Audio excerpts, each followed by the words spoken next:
శ్రీవేంకటేశాయ నమః. హరే రామ రామ రామ హరే హరే, హరే కృష్ణ కృష్ణ కృష్ణ హరే హరే. హరే రామ రామ రామ హరే హరే, హరే కృష్ణ కృష్ణ కృష్ణ హరే హరే. శుక్లాంబరధరం విష్ణుం శశివర్ణం చతుర్భుజం ప్రసన్నవదనం ధ్యాయేత్ సర్వవిఘ్నోపశాంతయే. యస్యద్విరదవక్త్రాజ్ఞాః పారిషద్యాః పరస్యతం విఘ్నం నిఘ్నంతి సతతం విశ్వక్సేనం తమాశ్రయే. శ్రీశేషశైలసునికేతన దివ్యమూర్తే నారాయణాచ్యుత హరే నలినాయతాక్ష లీలాకటాక్ష పరిరక్షిత సర్వలోక శ్రీవేంకటేశ మమ దేహి కరావలంబం. శ్రీవేంకటేశ మమ దేహి కరావలంబం. నారాయణం నమస్కృత్య నరం చైవ నరోత్తమం దేవీం సరస్వతీం వ్యాసం తతో జయముదీరయేత్. కృష్ణాయ వాసుదేవాయ దేవకీ నందనాయ చ నందగోపకుమారాయ గోవిందాయ నమో నమః. శ్రీలక్ష్మీవల్లభారంభాం విఖనో మునిమధ్యమాం అస్మదాచార్యపర్యంతాం వందే గురుపరంపరాం. అస్మత్శ్రీ గురుచరణారవిందాభ్యాం నమః. పరమగురుభ్యో నమః. సర్వగురుభ్యో నమః. సనక ఉవాచ అతః పరం ప్రవక్ష్యామి విభూతిం వైష్ణవం మునే యాం శృణ్వతాం కీర్తయతాం సద్యః పాపక్షయో భవేత్. పరమాత్మ స్వయంగా తానే దిగివచ్చి ఈ 7 కొండల మీద నిలిచి 7 లోకాలను అతలము వితలము సుతలము తలాతలము రసాతలము అని అధోలోకాలు మనకు క్రిందగా ఉంటాయి. భువర్లోక సువర్లోక మహర్లోక జనోలోక తపోలోక సత్యలోకములు పైన ఉంటాయి, ఊర్ధ్వలోకములు. ఇన్ని లోకాలు ఇంకా అనేకం అసంఖ్యాకం. వీటన్నిటినీ కూడా చక్కగా నియమించడానికి తాను ఇక్కడే నిలిచాడు. అందుకనే దీనిని భూలోక వైకుంఠము అని అన్నారు. అంటే ఆ వైకుంఠం అనేది నిత్య విభూతి అని. అంటే అక్కడ ఆయన నిత్యసూరులతో కలిసి చక్కగా ఉంటాడు. పరవాసుదేవుడుగా సాక్షి మాత్రంగా ఉండేటువంటిది ఒక స్థితి అయితే, వాసుదేవ సంకర్షణ ప్రద్యుమ్న అనిరుద్ధాత్మకం ఆ చతుర్విధ వ్యూహాత్మకంగా, అంటే ఈ ప్రపంచ సృష్టి స్థితి లయాలు చేయటానికి ఆయా స్థానాలలో ఉంటాడు. విభవము రాముడుగా కృష్ణుడుగా ఇలాగ వచ్చి ఈ మానవలోకంలో ధర్మ సంస్థాపన చేస్తాడు. విభవావతారములు అంటే ఆ పరమాత్మ యొక్క అచింత్యమైన, అంటే మన ఆలోచనలకు అందనటువంటి అపూర్వమైన అతిమానుషికమైనటువంటి ఆ లీలలు చేసేటువంటిది విభవావతారము. ఇంకొక స్వరూపం మన హృదయంలోనే ఉంటాడు ఆయన. ఆ హృదయంలో అంగుష్టమాత్రో పురుష అని అనేక దృక్పథాలతో ఉపనిషత్తులు మనకు బోధిస్తాయి. అలాంటి ఆ అంతర్యామి స్వరూపాన్ని యోగులైనటువంటి వారు దర్శిస్తారు. అది కూడా మనకు చేత కాదని ఆలయాలలో నిలిచి మన కోసం అలాగ వచ్చేటువంటి స్థానం స్వయం వ్యక్త క్షేత్రం అన్నది. ఋషులు ప్రార్థిస్తే ఒక్కొక్క చోట వ్యక్తమవుతారు. దేవతలు ప్రార్థిస్తే ఉపాసిస్తే అక్కడ మళ్ళా ఆయన ఆ మూర్తిగా నిలుస్తాడు. ఇదేది కాదు అనంటే ఒక ఆచార్యుని ఆశ్రయించి ఆయన ద్వారా ఆ మంత్రసిద్ధి పొందినటువంటి వారి ద్వారా ఆయా మూర్తులను ప్రతిష్ఠిస్తారు. అదొక ఆలయ వ్యవస్థ అంటే మనకి ఇన్ని ఉన్నాయి. ఏదో ఒక చోట అలా కట్టేసి చేసేది కాదు. మనకు ఎంతో అదృష్టం. ఇది ఈ లీలా విభూతి అని పేరు. అంటే ఆ లీలలు చేసే త్రిపాద్ విభూతి నారాయణం అంటే 3 భాగాలు. ఇంకా మనకు తెలియనిది ఉన్నది ఆ నారాయణ తత్వం. ఈ స్వరూపం ఒక్క పాదమే ఒక్క భాగమే అని. అలాంటి అపారమైనటువంటి భగవత్ తత్వాన్ని మనకు గ్రహింపచేయడానికి మహర్ష్యాదులు అనేకమైనటువంటి ఈ ఆలయాలు, గ్రంథాలు, అనేక ప్రక్రియలతో మనకు ఉపదేశించారు. దానిలో వేదములు ప్రధాన ప్రమాణమైతే 4 వేదాలు, 4 ఉపవేదములు అని కూడా ఉన్నాయి. ఋగ్వేదము, యజుర్వేదము, సామవేదము, అథర్వణం. అలాగని ఆయుర్వేదం, ధనుర్వేదం, గాంధర్వ వేదం, స్థాపత్య వేదం అంటారు. శిల్పశాస్త్రం అన్నీ కూడా లౌకికమైన విద్యలన్నీ అథర్వణ వేదానికి సంబంధించినవి. దానికి మళ్ళా షట్శాస్త్రములు అన్నారు. షడంగములు శిక్షా, వ్యాకరణ, ఛందో, నిరుక్త, జ్యోతిష, కల్పసూత్రములు అని అర్థం చేసుకోవడానికి ఇవి కావాలిట. వీటిల్ని అందరూ అవగతం చేసుకోరని వాటి యొక్క సారాంశాన్ని కథా ప్రక్రియలో ఉపదేశిస్తోంది పురాణ వాన్మయం. ఈ పురాణాలని కూడా అర్థం చేసుకునేటువంటి వారికి కావ్య రూపంలో కూడా చెప్పారు. అవే నాటక ప్రక్రియలో వచ్చాయి. అవే ఆల్వారాదుల ఆచార్యుల యొక్క పాసురాలలో వచ్చాయి. వాగ్గేయకారుల సంకీర్తనలలో వ్యక్తమయ్యాయి. కనుక ఇన్ని ప్రక్రియలతో మనుష్యుడిని పరమాత్మ వైపు మరల్చే ప్రయత్నం చేశారు మహర్షులు. నైమిషారణ్యము అని ఉన్నది మనకు ఉత్తరప్రదేశ్లో లక్నోకి 150 కిలోమీటర్ల దూరంలో ఉంటుంది. తన్నైమిషం మంగళమాతనోతు. ఆ వైకుంఠం నుంచి దిగి వచ్చాడు భగవన్నారాయణ. అభిమతానుసారంగా ఆ ఆరాధనా విధానాన్ని వివరించడానికి విఖనో మహర్షి అని. అక్కడనే సూత మహర్షి శౌనకాది మహర్షులందరికీ కూడా ఈ పురాణ వాన్మయాన్ని బోధించారు. సూత గద్య అని ఉంటుంది ఇప్పటికి కూడా ఆ గోమతీ నదీ తీరంలో. అలాంటి ఆ అద్భుతమైన పురాణ వాన్మయం 18 పురాణాలు, 18 ఉపపురాణాలు, ఉప పురాణాలు విస్తృతంగా ఉన్నది ఈ పురాణ వాన్మయం. దానిలో అష్టాదశ పురాణములలో 6వదైన నారద మహాపురాణాన్ని మనం సనక మహర్షి చెప్తూ ఉంటే, నారద మహర్షి అడుగుతూ ఉంటే ఈ పురాణం అనేది ప్రకటితమై.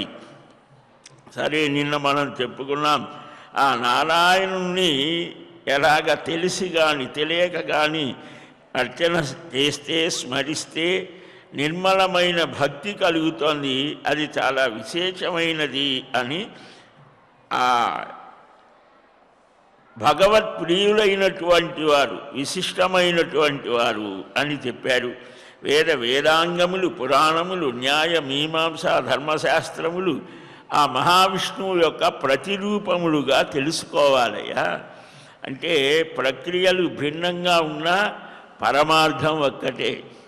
దారులు వేరుగా ఉన్నా చేరవలసిన గమ్యం ఒక్కటే. మనం కారులో వచ్చినా, బస్సులో వచ్చినా, నడిచొచ్చినా వచ్చేది స్వామి దర్శనం కోసం. అదొక్కటే లక్ష్యం.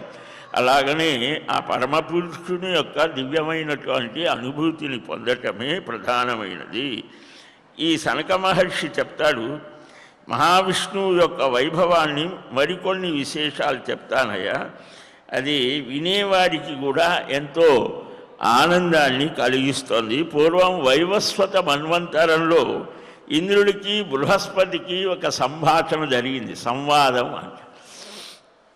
ఎప్పుడూ కూడా మహర్షుల మధ్య, మహాత్ముల మధ్య భగవద్ విషయంగా సంవాదాలు, సంభాషణలు జరుగుతాయి. అది లోకానికి మేలు కలుగుతుంది. వాటిల్నే నేను కాదు, ఎవరైనా ఒక ప్రశ్న అడిగితే, ఇదిగో ఇంతకుముందే మన పైవారు ఇలాగ చర్చించారు ఆ విషయాన్ని అని పెద్దలు చెప్తారు. క్రొత్తగా కనుక్కునేదేమీ లేదు, ఉన్న విషయాన్ని క్రొత్తగా చెప్పడమే. సరే, సర్వభోగ సమన్వితుడు, సర్వదేవ పరివృతుడు, అప్సరోగణ సమేతుడైన ఇంద్రుడు ఒకసారి బృహస్పతిని సేవించి, గురువుగారు కదా, 3 లోకాలకు అధిపతి దేవేంద్రుడు అంటే ఇంద్రుడిది కూడా ఒక పదవే, బ్రహ్మగారిది ఒక పదవే. దేవతాగణాలు ఈ మానవ లోకంలో ఎవరైతే గొప్పగా తపస్సు చేసి ఉన్నత స్థానాన్ని పొందాలి అని ఆకాంక్షిస్తారో, భగవద్ అనుగ్రహం చేత వారికి ఆ స్థానం లభ్యమవుతుంది. ఒక్కొక్కసారి పరమాత్మే ఆ రూపంలో చేయవలసిన పనులు చేస్తారు. ఒక పెద్ద ఆఫీసర్ ఉన్నారనుకోండి, క్రింద స్థాయి వాడు లేడు, ఆడే వచ్చి కూర్చుంటాడు, ఆ పని చేస్తారు. అంత మాత్రం చేత వాడికి ఏమీ న్యూనత లేదు కదా. అలాగా భగవంతుడు కూడా ఒక్కొక్కసారి తన భక్తుడి యొక్క స్థానంలో కూర్చొని వాళ్ళు చేసే పనులు ఈయనే చేస్తారు. భక్తుల చరిత్రల్లో అనేక అనుభవాలు. కనుక ఈ ఇంద్రుడు వెళ్ళి బృహస్పతే మహాభాగ సర్వతత్వార్థ కోవిద అతీత బ్రహ్మణ కల్పే సృష్టి కీదృవిధ ప్రభో. మహానుభావ, సర్వతత్వార్థ కోవిద, సర్వతత్వాలు తెలిసినవాడివి. తస్య భావమితి తత్వం అని. తత్వము అంటే నిజస్వరూపం. ప్రతిదానికి ఒక ప్రధానమైనటువంటి స్థితి ఉంటుంది, అది తెలుసుకోవడమే విశేషం. తత్వన్నారాయణ అని వేదమే చెప్తోంది. తత్వం అంటే నారాయణ స్వరూపం. అనేక శరీర స్థితిని శోధిస్తే 24 సాంఖ్య దర్శనకారులు మనలో ఈ కర్మేంద్రియాలు పంచకం, జ్ఞానేంద్రియ పంచకం, శబ్దస్పర్శ రూప రసగంధాలు, ఇలాగా తత్వాలని దర్శించారు, చూశారు. 24 తత్వాలని పరమాత్మతో కలిపి 25 అని, 26 అని, ఇలాగా యోగ సాంఖ్య దర్శన స్థితిలో ఉన్నవాడు చెబుతారు. అవి కూడా తత్వాలనే పేరు. ఇవన్నీ తెలిసిన వాడివి కోవిదుడు అంటే దాంట్లో మంచి స్కిల్స్, నైపుణ్యం కలిగిన వాడివి, ఆ విషయ పరిజ్ఞానం కలిగినటువంటి వాడివి. అలాంటి వాడే గురువు అంటే. అన్నిటి యందు పరిజ్ఞానం కలిగి పరమాత్మ యందు అచింత్యమైనటువంటి దృఢమైనటువంటి ఆ స్థితి, భక్తి, విశ్వాసాలు కలిగినవాడు.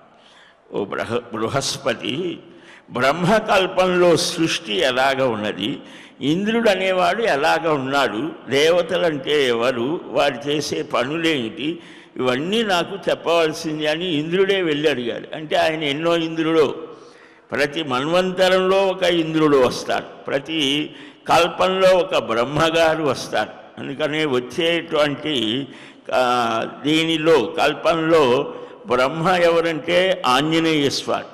ఆయన కూడా ఒకసారి వెళితే పురాణాల్లో అనేక చోట్ల వస్తారు.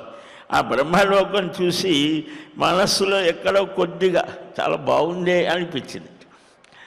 అంటే వచ్చే ఆ కల్పంలో ఆయన బ్రహ్మగా అవుతాడు. ఇంద్రుడు బలిచక్రవర్తి అవుతాడు. అప్పుడు ఆయన అప్పటిదాకా రసాతలంలో వెయిటింగ్లో ఉంటాడు, వెయిటింగ్ లిస్ట్లో ఉన్నాడు ఆయన. ఆయనకు కాపలా కాస్తూ ఉన్నాడు స్వామి, అలాగ రక్షణ చేస్తున్నాడు అన్నమాట. అలాగనే వేదవ్యాస స్థానం అది కూడా ఉన్నది. ఈ అశ్వత్థామ ఎవరో అవుతారు, అశ్వత్థామ అవుతారు. సప్త ఋషులు ఇవన్నీ మారిపోతాయి. అంటే పరమాత్మది కూడా ఒక ప్రభుత్వం. మనం ఎలాగైతే 5 ఏళ్ళకు ఒకసారి ప్రభుత్వాన్ని మారిస్తే ఆ పదవులన్నీ మారి ఫలాని వాడు ఫలాని పోర్ట్ఫోలియో ఇలాగని అంటామో, అలాగని పరమాత్మ యొక్క ఆ పరికల్పనలో ఆ కాల వ్యవధి అనేది ఒక మన్వంతర కాలం, ఒక కల్పం చాలా పెద్దది. ఇదంతా మనకు చాలా స్పష్టంగా చెప్పారు కాల విభాగం. మనం అనుకునేవి చాలా చిన్న చిన్నవి. ఆ మన్వంతరాలలో ఋషులు మారుతారు, ఇంద్రుడు మారుతాడు. వారి ఇదేమిటి, ఎలాగ ఇంతకుముందు ఎవరు ఏం చేశారు అని అంటే, నాకు తెలియదయ్యా, పూర్వకల్పంలో జరిగినటువంటిది ఇప్పుడు జరుగుతున్నది కూడా తెలుసుకోవటం సాధ్యం కాదు. చాలా పరిమితమైనటువంటి బుద్ధిశక్తి కలిగిన, బుద్ధిలో బృహస్పతి అంటుంటారు, అంతటి బృహస్పతి కూడా ఆ పరమాత్మ యొక్క ఈ ప్రణాళిక సరిగ్గా తెలియదన్న, అసత్యం. అయితే నీవు అడిగిన విషయాన్ని చెప్పేవాడు ఒకడున్నాడు, నీ పట్టణంలోనే సుధర్ముడు అనేవాడు ఉన్నాడు అని అంటే అక్కడికి వెళ్ళాడు. బృహస్పతితో వచ్చిన ఇంద్రుని చూసి సుధర్ముడు గౌరవించాడు. గౌరవించి ఆ ఆసనం అలంకరించమంటే కూర్చున్న తర్వాత ఇంద్రుడు ఆ సుధర్ముని యొక్క స్థితిని చూసి ఆశ్చర్యాన్ని పొంది వినయంతో ఇలాగంటున్నాడు. బ్రహ్మగారి తర్వాత ఆ స్థానంలో ఉండేటువంటి దేవేంద్రుడు అతీత బ్రహ్మకల్పస్య వృత్తాంతం వేత్సి చేద్బుధ తదాక్షాహి సమాజాత ఏతత్ ప్రష్టుం సయాజక. అన్నీ అందరికీ తెలియవు, కొందరికి తెలుస్తాయి. వాటిల్లో వాళ్ళు చాలా గొప్పవాళ్ళు.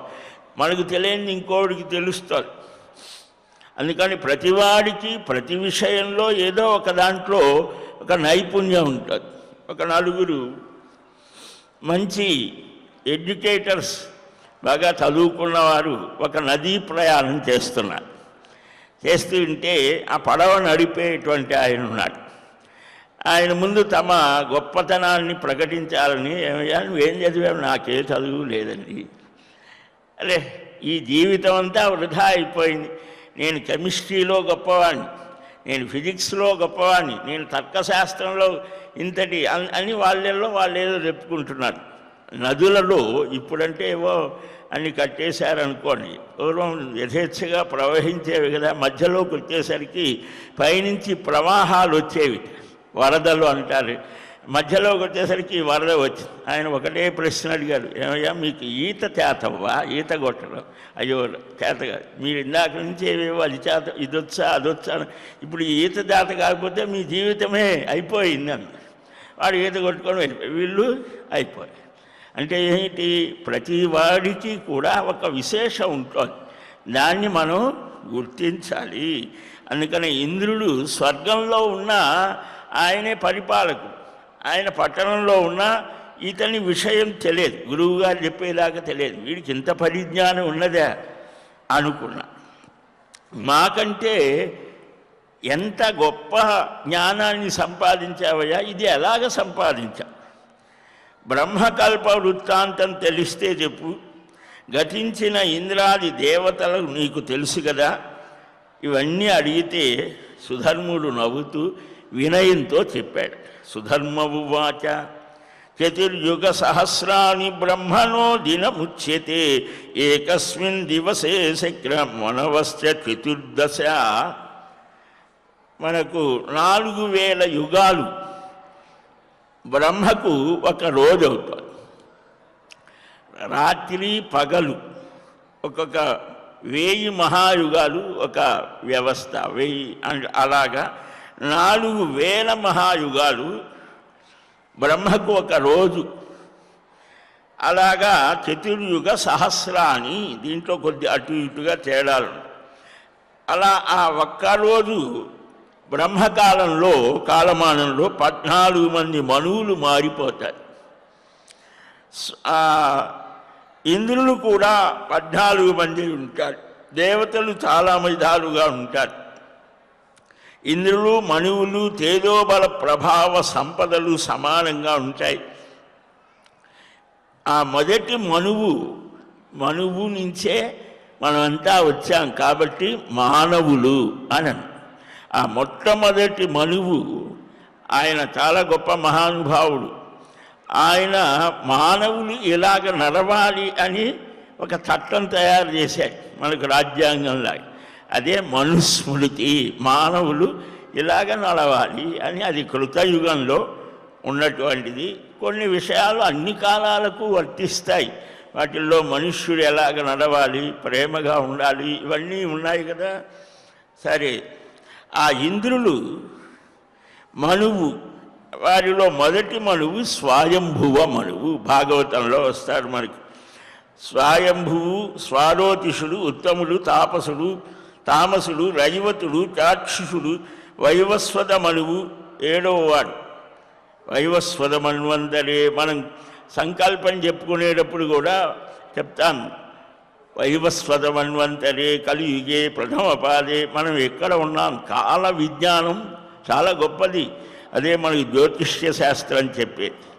మనం సంకల్పంలోని జంబూ ద్వీపే భరతవర్షే భరతఖండే మేరో దక్షిణ దిగ్భాగే శ్రీ వెంకటాచల క్షేత్రే. మనం ఎక్కడ ఉన్నాము? దేశము, కాలం ఇవి చాలా శక్తివంతమైనవి కదా. వాటికి కూడా ఒక మహత్వాన్ని చూపించారు. ఈ 7వ మన్వంతరంలో ఇప్పుడు మనం ఉన్నాం. సూర్య సావర్ణి 8వ, మన తర్వాత వచ్చేటువంటి సూర్య సావర్ణి, దక్ష సావర్ణి, బ్రహ్మ సావర్ణి, రుద్ర సావర్ణి, రోచమానుడు, 14వ వాడు భౌత్యుడు అని. ఈ 14 మంది మనువులు. ఇక ఇప్పుడు దేవతలని ఇంద్రుల్ని కూడా చెప్తాను. స్వయంభువ మన్వంతరంలో యాములు అనేవారు దేవతలు. ఆ దేవతా గణాలన్నమాట. సిద్ధులు, సాధ్యులు, విద్యాధరులు, ఇలాగ దేవతా గణాలు ఉంటారు. వారికి ఇంద్రుడు శచీపతి. స్వారోతిష మన్వంతరంలో పారావతులు దేవతలు. వారికి సర్వసంపత్ సమన్వితుడైన విపశ్చిత్తు అనేవాడు ఇంద్రుడు. ఉత్తమ మన్వంతరంలో సుధాములు, సత్యులు, శివులు, ప్రతర్ధనులు అనేవారు దేవతలు. వారికి సుశాంతి అనే ఆయన ఇంద్రుడు. తామస మన్వంతరంలో పాలావహులు, సుత్యులు దేవతలు. వారికి శక్రుడు ఇంద్రుడు. రైవత మన్వంతరంలో అమితాభుడు అనేవాడు దేవతలు. వారికి ఇంద్రుడు విభువు. 6వ మన్వంతరంలో ఆర్యాది దేవతలు. వారికి మనోజవుడు అనేవాడు ఇంద్రుడు. వైవస్వత మన్వంతరంలో ఆదిత్య, వసు, రుద్రాదులు దేవతలు. సర్వకామ సమన్వితుడు పురంధరుడు అనేవాడు ఇంద్రుడు. సూర్య సావర్ణి మన్వంతరంలో సుతపాదులు ఇంద్రులు. విష్ణు పూజ ప్రభావం చేత బలిచక్రవర్తి వారికి ఇంద్రుడు. ఇప్పుడు మనం చెప్పుకున్నాం కదా, ఇంతింతై వటుడింతయై మరియు తానింతై నభోవీధిపైనంతై తోయద మండలాగ్రమున కల్లంతై ప్రభావీటిపైనంతై అని మనకు భాగవతంలో వస్తుంది. వామనుడు త్రివిక్రముడయ్యాడు. ఆ కాలు పెట్టి అణిచేశాడంటారు. కాదు, ఆయన రసాతలంలో కూర్చోబెట్టి ఆయన రక్షిస్తూ ఉన్నారు ఈనాటికి. అప్పుడప్పుడు పైకి వచ్చి చూస్తారట. అదే కేరళ వాళ్ళు ఓణం పండుగ అని చేస్తారు. ఆ బలిచక్రవర్తి వచ్చి తన వారిని ఒకసారి చూసి వెళ్తాడు. అలాగ దక్షసావర్ణి మన్వంతరంలో పారాదులు దేవతలు. అద్భుతులు అనేవాడు ఇంద్రుడు. బ్రహ్మసావర్ణి మన్వంతరంలో సువాసనాదులు దేవతలు. శాంతి అనే పేరు కలిగిన వాడు ఇంద్రుడు. రుద్రసావర్ణి మన్వంతరంలో విహంగములు మొదలైన వారు దేవతలు. ఋషుడు ఇంద్రుడు. ధర్మసావర్ణి మన్వంతరంలో ఈ విహంగమాదులే మరలా దేవతలు. రుభుడనేవాడు ఇంద్రుడు. రోచమాన మన్వంతరంలో సుత్రామాదులు దేవతలు. దివస్పతి ఇంద్రుడు. భౌత్య మన్వంతరంలో చాక్షుషాదులు దేవతలు. శుచి అనేటువంటి వాడు ఇంద్రుడు.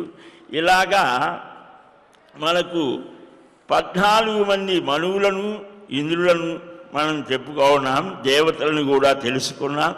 ఇంకా భాగవతాది పురాణాల్లో ఈ ద్వాదశ ఆదిత్యులు 12 మంది సూర్యుడు ఉన్నారు. ఆయన సూర్య రథం సాగితే ఈ దేవతలు సిద్ధులు వాళ్ళు స్తోత్రాలు అంటే ఏ కోరిక లేకుండా నిస్వార్థంగా సూర్య భగవానుడు ప్రతిరోజు లోకక్షేమానికి ఉదయిస్తాడు కాబట్టి ఆయనకు సేవ చేయడానికి వీళ్ళంతా ఉంటారట. అప్సరసలు నృత్యం చేస్తారు, దేవతలు స్తోత్రం చేస్తారు. అంటే ఒక మంచి పని చేస్తే అందరూ కూడా సహకరించేవారు ఉంటారు. దానితో పాటు ఆటంకాన్ని కలిగించేవారు కూడా ఉంటారు. సూర్యుడు ఉదయిస్తూ ఉంటే మందేహాదులు అనే రాక్షసులు అడ్డుపడతారు. ప్రతిరోజు వాళ్ళు అదొక వరాన్ని కోరారు. వారికి ఒక లోకం అక్కడి నుంచి వచ్చి ఆయనకి అదొక సంతోషం. కొంతమందికి మనం చూస్తూ ఉంటాం, చిన్న పిల్లల్ని చూస్తే అందరికీ ముద్దే, కానీ కొంతమంది వాడికి ఇచ్చి ఏడుస్తూ ఉంటే వీడికి ఆనందంగా. అదొక స్వభావం. అలాగనే సృష్టిలో అన్ని రకాల వాళ్ళు ఉంటారు. ఈ మందేహాదులు కూడా అలాగ అడ్డుపడితే వాడు తొలగిపోవడం కోసమే ప్రతిరోజు కూడా మంత్రపూర్వకంగా అర్ఘ్యప్రదానం చెయ్యాలి అని వేదం చెప్తోంది. ఆ బ్రాహ్మణోత్తములు ప్రతిరోజు సూర్యుడు ఉదయించడానికి ముందే లేచి అర్ఘ్యప్రదానం చేస్తారు. ప్రతివారు కూడా చెయ్యాలి.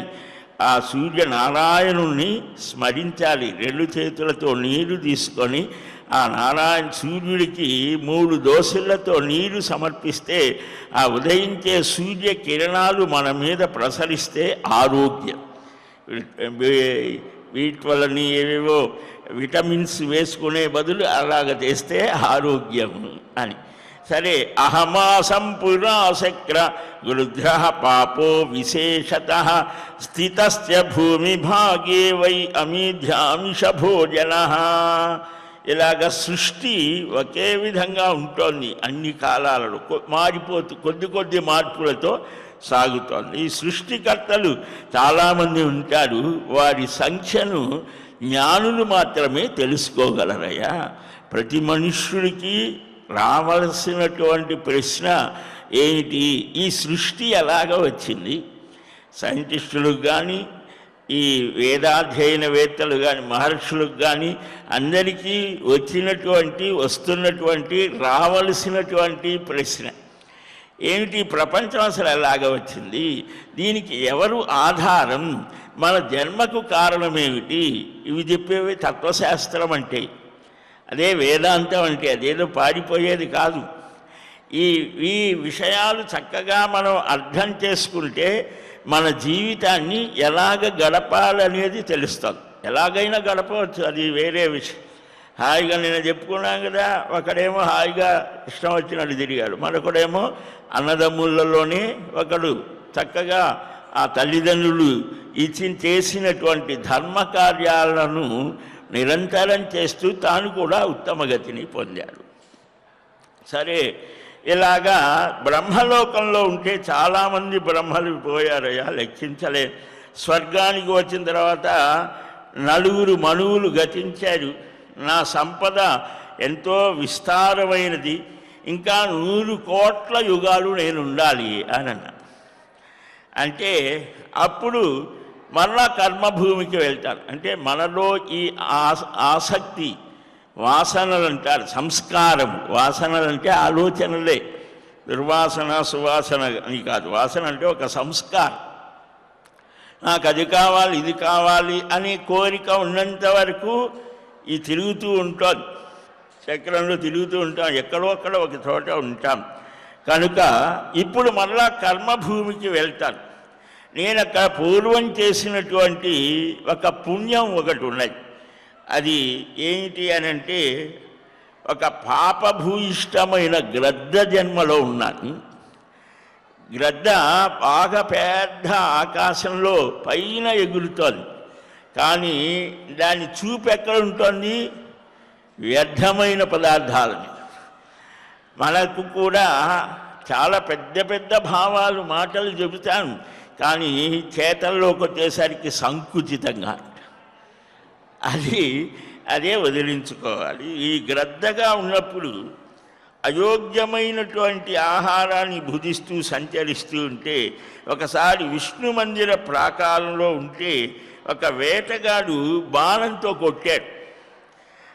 ఆ కొన ఊపిరితో ఉంటే ఒక శునకం, ఒక కుక్క వచ్చి అది నోటితో కరిచి పట్టుకొని కొన్ని శునకాలు వెంటబడితే ఆ భయంతో ఆ మందిరం చుట్టూతా తిరిగింది.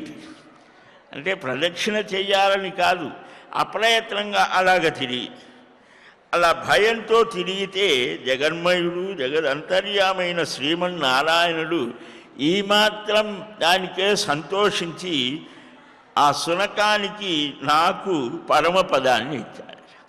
అంటే స్వామి యొక్క ప్రదక్షిణ అనేది అంతటి పవిత్రమైనటువంటిది. అసంకల్పితంగా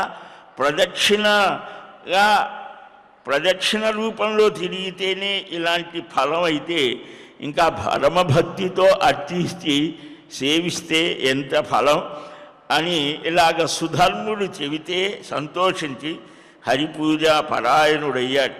అందువల్లని దేవతలంతా కూడా కోరుకుంటాడట. ఏమని కోరుతారు అంటే, నారాయణానుస్మరణోద్యతానాం మహాత్మనాం త్యక్త పరిగ్రహాణాం స్వర్గాపవర్గ ఫలదం సదానందం నిరామయం పూజయస్వ మునిశ్రేష్టం పరం శ్రేయో భవిష్యతి తథాపి నిర్జరా సర్వే భారతే జన్మలిప్సవః సమర్చయంతి దేవేశం నారాయణమనామయం. దేవతలు కూడా ఈ కర్మభూమి, ఈ ధర్మభూమి, జ్ఞానభూమి అయిన భారతదేశంలో పుట్టాలని కోరుకుంటారట. ఎందుకని ఇక్కడ చేసినటువంటి కర్మ ఫలాన్ని ఇస్తోంది. ఇతరమైనటువంటి భూములు భోగ భూములు అని అన్నారు. అంటే ఒక బాగా ధనాన్ని సంపాదించాం, మంచి స్థానానికి వెళ్ళి దాన్ని ఖర్చు పెట్టాం, అంత లగ్జరీ అనుభవించాం. అలాంటిది ఆ కర్మ చేయటానికి యోగ్యమైనది ఈ భారతదేశం. ఈ భారతదేశంలోనే సమమైన శీతోష్ణములున్నాయి, నదీ నదములున్నాయి, పవిత్రమైనటువంటి ఆలయాలు, మఠాలు, మందిరాలు, ఆయా స్థానాలలో మహాత్ముల యొక్క తపస్సంతా ధారపోసి నిలిపినటువంటి స్థానాలలో మనం ఒక్క నిమిషం కూర్చొని కృష్ణ గోవింద నారాయణ మాధవ అన్నా చాలు, నిత్యానిత్య వివేకం కలుగుతుంది. కనుక ముక్త సంగులైన మునులు, సర్వాన్ని త్యజించినటువంటి మహర్షులు నారాయణ స్మరణ చేస్తారు. బ్రహ్మాది దేవతలు అలాంటి వారిని కూడా గౌరవిస్తారు. ఈ అనామయుడైనటువంటి నారాయణ స్మరణ అర్చనాది క్రియా పరిపాలకులైనటువంటి వారు, వారికి సంసారం ఎలాగా ఆ బంధం కలుగుతుందయ్యా? గరుడ వాహనుడైన నారాయణుని ప్రతిరోజు కూడా అర్చించేవారు సర్వపాప విముక్తిని పొందుతారు. హరికథా శ్రవణం చేత పాపాన్ని తొలగించుకొని కృష్ణ పాద పద్మాల్ని అర్చించడం చేత వారు జగత్తునే పవిత్రం చేస్తారు. అందుకని నారాయణతే నమో నమో, నారాయణతే నమో నమో, భవనారద సన్నుత నమో నమో. అన్నమాచార్య స్వామి నారాయణ తే నమో, నీకు నమస్కారం అయ్యా. ప్రతినిత్యము కూడా ఆ నారాయణ స్మరణ చేసేటువంటి వారికి గొప్ప స్థితి కలుగుతుంది. అందుకని అచ్యుతం కేశవం రామనారాయణం కృష్ణ దామోదరం వాసుదేవం హరిం శ్రీధరం మాధవం గోపికావల్లభం జానకీనాయకం రామచంద్రం భజే. అచ్యుతం కేశవం సత్యభామాధవం మాధవం శ్రీధరం రాధికారాధితం. ఇందిరామందిరం చేతసా సుందరం దేవకీ నందనం నందజం సందధే అచ్యుతం కేశవం రామనారాయణం. అచ్యుతాష్టకం. అచ్యుత, నారాయణ, ముకుంద, మాధవ మనస్సు తాదాత్మ్యాన్ని పొందుతోంది. దానివల్ల పాపపు ఆలోచనలు పోతాయి. మన ఆలోచనలే మనల్ని ఉన్నత స్థానంలో అయినా నిలుపుతాయి, లేదా అధమ స్థాయిలో అయినా నిలుపుతాయి. మనల్ని ఉన్నతుల్ని చేసేవి మన ఆలోచనలే, మనల్ని అధముల్ని చేసేది అదే. కాబట్టి మంచి ఆలోచనలు ఎప్పుడూ మనం చేస్తుండాలి.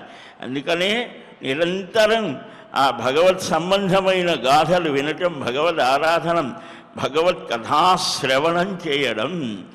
భాగవతంలో దశమస్కంధ ఆరంభంలో ఆ మహానుభావుడు పరీక్షిత్ అంటాడు చక్కగా ఈ భగవద్ విషయాన్ని గురించి. వారి అలాంటి సర్వ రాగ ద్వేషాలను పరనిందను త్యజించి శ్రీమన్నారాయణుని అర్చించేటువంటి వారు మరలా జన్మని వారు పొందరు, సర్వ పాపాలను తొలగించుకుంటారు. అదే పరమగతి. ఆ శ్రీహరి పరమ పూజ్యులు స్వర్గము అపవర్గ ఫలాలని ప్రసాదించేటువంటి వాడయా అని ఇలాగ హరిపూజ ఫలాన్ని చెప్తాడు. నారద మహర్షి అడుగుతాడు, ఆఖ్యాతం భవతాం సర్వం మునే తత్వార్థ కోవిద ఇదానీం శ్రోతుమిచ్చామి యుగానాం స్థితి లక్షణం. అన్నీ తెలిసిన ఓ మహర్షి, నేను అడిగిందంతా చెప్పారు, బాగానే ఉన్నది. మరి యుగాలు అని అంటూ ఉన్నారే, ఆ యుగాలను గురించి చెప్పవలసినది అని అంటే, సాధు సాధు మహాప్రజ్ఞ మునే లోకోపకారక యుగ ధర్మాన్ ప్రవక్ష్యామి సర్వలోకోపకారకాన్. చాలా గొప్పవాడివయ్యా, లోకానికి ఉపకరించే ప్రశ్నలు అడుగుతున్నా. మనం వేసే ప్రశ్నలు కానీ పొందే సమాధానాలు కానీ లోకానికి ఉపకరించేవిగా ఉండాలి, కానీ అపకారం చేసేవిగా ఉండకూడదు. మహాప్రాజ్ఞుడివి, నీవు కూడా అన్నీ తెలిసిన వాడివే, కానీ లోక కళ్యాణం కోసం నన్ను ఇలాగ అడుగుతున్నావు అని సనక మహర్షి అంటాడు నారదుల వారితో. ఆయన అన్ని లోకాలకు ఉపకరించే యుగధర్మాలు నేను చెబుతాను.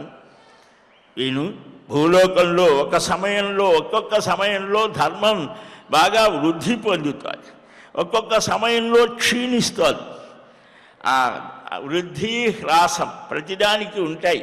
ప్రతిరోజు కూడా మనం చూస్తాం, సూర్యభగవానుడు ఉదయిస్తాడు, మధ్యాహ్నం అయ్యేసరికి మనం సహించలేనంత స్థితిగా ఉంటాం, మళ్ళీ సాయంత్రం అయ్యేసరికి దిగిపోతాయి. ఆయనకు ఉదయాస్తమానాలు లేవు, మనకు కనిపిస్తున్నాడు కాబట్టి సూర్యుడు ఉదయించాడు. ఆయనకి ఇంకో చోట డ్యూటీ చేస్తుంటాడు, ఆయన ఇంకో చోట కనిపిస్తాడు. అంటే సూర్యుడు ఎప్పుడూ ఉన్నాడు. కానీ అలాగనే ఈ సృష్టిలో ఎన్నెన్నో చిత్రమైన స్థితులు ఉన్నాయి. శిశిర ఋతువు ఇప్పుడు మనం నడిచేది, ఆకులు అన్నీ పూలన్నీ రాలిపోతాయి, మళ్ళా వసంత ఋతువు వచ్చేసరికి చిగురుస్తాయి. ఆ వృద్ధి హ్రాసం ఉంటుంది. ఇలాగా ధర్మం కూడా అంతే. కృత, త్రేత, ద్వాపర, కలి, ఈ 4 యుగాలు 12 దివ్యవత్సరములు. దివ్యమైనటువంటి మన కాలమానం కాదు, దేవతా కాలమానాన్ని సంధ్యాకాలం అంటే ఒక యుగం పోయి మరొక యుగం వచ్చేటువంటి ఆ మధ్యకాలాన్ని సంధ్య అంటారు, సంధి సమయం. ఆ సంధ్యాంశాలు కూడా ఉంటాయి, యుగములు సమానంగా ఉంటాయి. తత్వదర్శులు ఈ యుగాలను కాలం చేత తెలుసుకోవాలని చెప్పారు. మొదటిది కృతయుగం, రెండవది త్రేత, ద్వాపరం, 4వది కలియుగం. కృతయుగంలో దేవ, దానవ, గంధర్వ, యక్ష, రాక్షస, పన్నగులనేవారు ప్రత్యేకంగా లేరు, అంతా దేవసములుగానే ఉన్నారు, అంతా ఉత్తమమైన జ్ఞానంతోనే ఉన్నారు. అందరూ కూడా తుష్టి పుష్టి అంతా కూడా కలిగిన వారు, ధర్మ మార్గ పరాయణులు. కృతయుగంలో క్రయ విక్రయాలు లేవు, అంటే బిజినెస్ లేదు. కృత త్రేతాయుగంలోకి వచ్చేసరికి ఇవి ఈ కృతయుగంలో లేవు. వేద విభాగం కూడా కృతయుగంలో లేదు. అందరూ కూడా తమ తమ ఆచారాలని చక్కగా ఎవరు చెప్పక్కర్లేదు, పాటించేటువంటి వారు. ఎప్పుడు నారాయణ పరాయణులుగా ఉండేటువంటి వారు. ధర్మాధర్మౌ సమౌ స్యాతం ద్వాపరే విప్రసత్తమ అధర్మస్య ప్రభావేన కీయంతే చ ప్రజాస్తథా. అంటే ఏంటి యుగాలు అని అంటే బుద్ధులు మారటమే, ప్రకృతి ఏం మారదు. ఇప్పుడు వసంత ఋతువు, ఈ చైత్రమాసం ఇవే ఉన్నాయి. ఆ ప్రకృతిలో వచ్చే మార్పులు అవి సహజంగానే జరిగిపోతుంటాయి. ఇంకా మారేది ఏమిటంటే మన బుద్ధులే మారుతాయి. దాన్ని బట్టే కృతయుగం, త్రేత, ద్వాపర, కలి అనేటువంటిది. కనుక ఈ ప్రారంభంలో కృతయుగంలో అందరూ ధర్మపరాయణులుగానే ఉన్నారు, స్వాచారపరులుగా, నారాయణ పరాయణులుగా ఉన్నారు. నారాయణ పరాయణో నిర్ద్వంద్వో ముని అని వైఖానస భగవత్శాస్త్రంలో నిరంతరం శ్రీమన్నారాయణుని యొక్క చరణార విందాలను స్మరించేటువంటి వాడే ముని. ఆ తత్వాన్ని మననం చేస్తాడు. ఇలాగా సాంగ చతుర్వేద తపోయోగాత్ ఋషి. ఋషి అంటే ముని అని అంటే ఒక్కొక్క స్థితిలో వారికి ప్రత్యేకంగా చెప్పారు. కనుక తపోధ్యాన పరాయణులు, ఈ కామ క్రోధ లోభ దోష రహితులైనటువంటి వారు శమం అన్నిటినీ కూడా, అంటే మానసికమైనటువంటి చిత్త ప్రశమనం. ఆత్మకు శాంతి కాదు, మనం పొరపాటు పడుతుంటాం. ఆత్మశాంతి, ఆత్మ ఎప్పుడూ శాంతమే, ఆనందకరమైనటువంటిదే. మనస్సు శమించాలి, మనస్సులోకే ఈ ఉద్వేగాలన్నీ వస్తూ ఉంటాయి. కనుక ఈ సమాధి గుణసంపన్నులు అంటే దమము శమం, అంతరింద్రియ బహిరింద్రియ నిగ్రహం, ధర్మ సాధన చేసేటువంటి వారు, అసూయ రహితులైనటువంటి వారు, దంభాచారం అంటే లోపల వేరు భావాలు ఉంటాయి, పైకి మాత్రం ధర్మ పన్నాలు చెప్తూ ఉంటారు, వాడిని దంభుడు అని అంటారు. ఇది లేనటువంటి వారు, సత్యాన్ని పలికేవారు, 4 ఆశ్రమాల ధర్మాన్ని ఆచరించేటువంటి వారు. బ్రహ్మక్షత్రియ వైశ్య, ఈ బ్రహ్మచర్య గార్హస్థ్య వనప్రస్థ సన్యాస ఆశ్రమాలు, ఆ ధర్మాలు పాటించేటువంటి వారు. వేదాధ్యయన సంపన్నులు, సర్వశాస్త్ర విచక్షణులు, 4 ఆశ్రమాలకు తగినటువంటి కర్మాచరణ చేసేటువంటి వారు. కాలానుగుణంగా కోరకనే ఫలాలు పొంది ఉత్తమ గతిని పొందుతారు. మొదటి యుగంలో అందరూ ధర్మపరులే. ఇది మనం బాగా గుర్తుపెట్టుకోవాలి. అంటే ఆ తర్వాత అంటే ధర్మం అనేది కృతయుగంలో ఎవరికి చెప్పకుండానే అందరికీ తెలిసి ఆచరించేటువంటి వాడు. ఆ కృతయుగంలో శ్రీమన్నారాయణుడు శుక్లవర్ణుడు, సునిర్మలుడు అంటే తెల్లగా స్వచ్ఛంగా ఉండేటువంటి వాడు. ఇక త్రేతాయుగంలోకి వచ్చేసరికి ధర్మం అనేది పాండురవర్ణాన్ని పొందుతోంది. శ్రీహరి రక్తవర్ణుడు అవుతాడు, ఎర్రగా ఉంటాడు. ప్రజలు కష్టాన్ని పొందుతారు. అక్కడి నుంచి మొదలవుతోంది. ఎప్పుడైతే నారాయణ పరాయణత్వం తగ్గుతోందో అప్పుడే ప్రారంభమవుతాయి కష్టాలు. అంటే భగవంతుణ్ణి మరచిపోవడం, భగవంతుని మరవటం జరిగితే మొదలవుతాయి ఆపదలు. అందుకనే ఆపదామపహర్తారం దాతారం సర్వసంపదాం లోకాభిరామం శ్రీరామం భూయో భూయో నమామ్యహం. సకల సంపత్తులు భగవత్ స్మరణ వల్ల కలుగుతాయి. కనుక ఈ త్రేతాయుగంలో ధర్మం కొంచెం తగ్గుతుంది. అందరూ క్రియాయోగ రతులు, యజ్ఞకర్మనిష్ఠులు. యజ్ఞం అనేది అక్కడ పుట్టేది.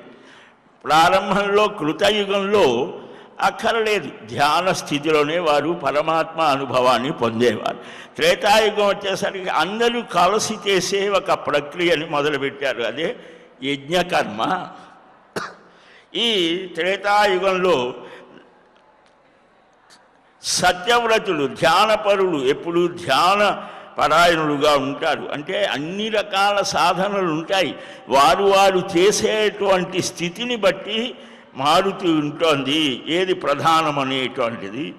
ఇక ద్వాపర యుగంలో రెండు, ధర్మము అధర్మం, అప్పుడు 3 భాగాలుగా ఉన్నది.